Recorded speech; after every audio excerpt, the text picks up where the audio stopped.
bu izgilikka da suyunamiz. No опять-таки bizgina tugul Allah daruyet. Allah.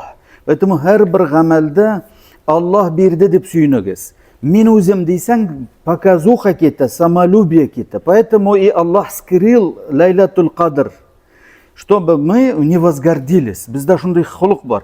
Menda hojga borib kelgan kishi 2 martaba deyman. Menda mana shunday kishi falan shayxga borib qaytganman deyman. Tasavvufda menda не простой muslim dey. Ko'rdingizmi shek? Men deb boshlayman. Imanda da men 10 yildan beri Laylatul Qadr o'tirib chiqaman. 800 лет g'ibodatim bor mening deb qo'yirga можем. Чтобы вот этого не было, Alloh скрыл.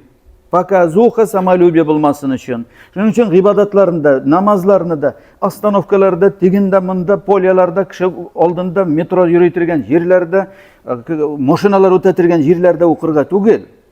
Каждый namaz час, полтора часа продолжается ning vaqti. Sen avtobusda o'qima olaytirib, или elektrichkada o'qib yotma, грязный o'rinlarda. Uyingga kirib o'qi, masjidga kelib o'qi. Из-за этого тоже, видите, из-за того, что мы показухой занимаемся, некоторые, из-за этого сколько проблем потом возникает. Shuning uchun туганнар, заманалар shunday, fitna zamani.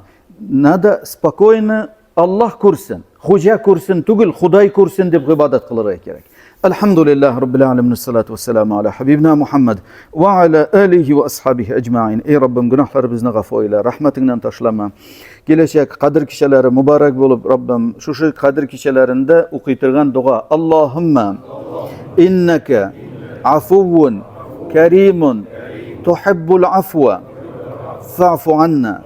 Видите, и в Лайлатул Qadr вот прощения надо просить. Shunda da istig'for mana. Ey Robbim, gunohlarimizni g'afo eyle, ota-onalarimizni g'afo eyle, kelajak g'ayitlarda muborak bo'lsin, bi rahmat.